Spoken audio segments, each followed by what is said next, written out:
Sevgili takipçilerim ve izleyiciler, ben Sibel Yalçın. Mutfağıma hoş geldiniz. Bugün sizlerle mutfağımda İtalyan mutfağından biscotti tarifi paylaşacağım.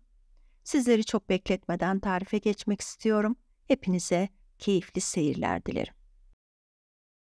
Hamuru hazırlayacağım kasenin içerisine tereyağı, 1 su bardağı esmer şeker,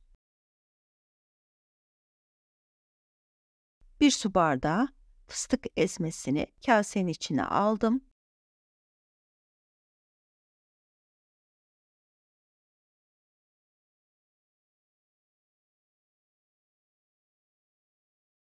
Şimdi bu 3 malzeme iyice birbirine karışana kadar mikserle karıştırıyorum.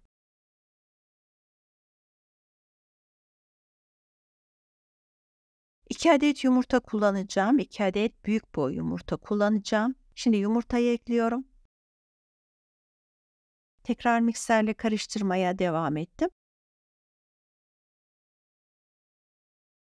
Gördüğünüz gibi malzemenin hepsi birbirine iyice karıştı.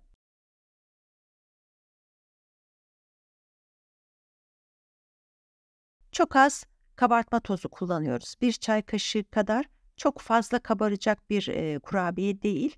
Çay kaşığının ucuyla da tuz ekledim. 2 su bardağı un kullanıyorum.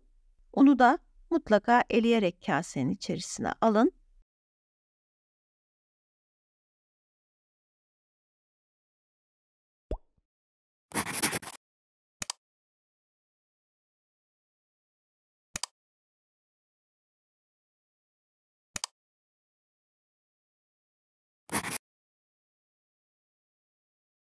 İlk etapta biraz mikserle karıştırdım.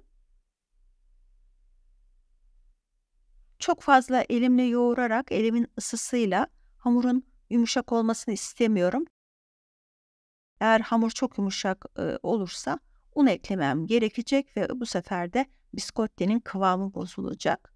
O yüzden mümkün olduğunca spatula ile karıştırmanızı tavsiye ederim. Spatula ile karıştırmak zor gelirse çok az elinizle yoğurup toparlar toparlamaz da elle yoğurma işlemini bırakabilirsiniz. Benim hamur toparlandı. Şimdi içerisine kabuksuz fıstık koyacağım. Fıstığı da gelişigüzel doğradım. Yaklaşık 1 çay bardağı kadar fıstık kullandım ve tahta kaşıkla hamur iyice sertleşti. O yüzden tahta kaşık kullanıyorum. Hamurun her tarafına eşit bir şekilde fıstık yayılana kadar tahta kaşıkla karıştırdım.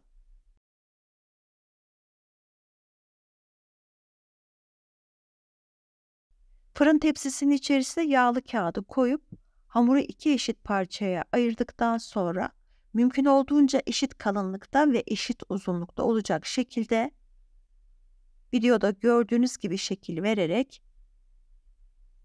biscotti hamurunu tepsiye yerleştiriyorum. Yüksekliği yaklaşık 2 parmak kalınlığında olacak. Ona göre de uzunluğunu ayarlayacaksınız.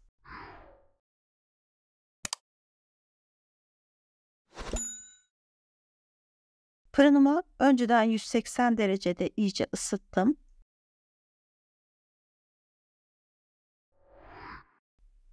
Biscotti 2 kez pişirilmiş demek.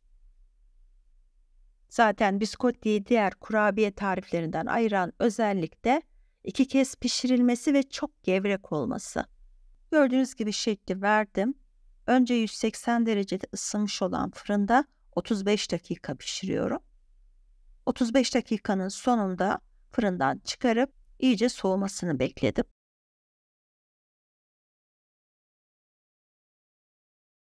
Tamamen soğudu. Şimdi ikinci pişirme işlemi için önce tırtıklı bir bıçak yardımıyla dilimliyorum. Diğer türlü düz bıçak kullandığınızda kurabiye parçalanacak. Mümkün olduğunca parçalamadan dilimleyebilmek için tırtıklı bıçak yeterli oluyor. Bir parmak genişliğinde olacak şekilde 2 hamuru da dilimlere ayırıyorum. Biscottinin birçok çeşidi var. Bademlisi, fındıklısı, kurutulmuş meyveyle veya çikolatalı olarak da birçok farklı biscotti yapabilirsiniz. Bakın şu an içi hafif nemli. İşte bu nemin olmaması gerekiyor.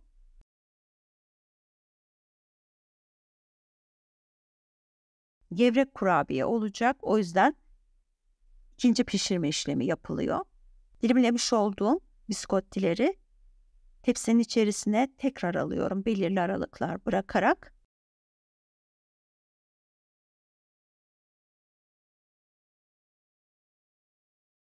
Belirli aralıklar bırakarak biskottileri yerleştirmiş olduğum fırın tepsisine tekrar fırına alıp bu sefer 20 dakika pişirdim. Fırından çıkardığınız zaman iki tarafında tamamen kurumuş olması gerekiyor. Videoda kurumuş olduğunu görüyorsunuz. Şimdi tamamen soğuyana kadar yine tepside bekletip daha sonra kapaklı bir kap içine alacağım. Yaklaşık 1 hafta 10 gün hava almayan bir kap içinde biskottiyi bekletebilirsiniz. Çayınızın veya kahvenizin yanına eşlik edecek fıstık ezmeli biskotti hazır. Yapıp yiyen herkese şimdiden afiyet olsun. YouTube kanalıma abone değilseniz tariflerimi kaçırmamak için abone olup yanındaki zili tıklamayı unutmayın. Bir dahaki videoda görüşünceye kadar kendinize çok iyi bakın. Allah'a emanet olun.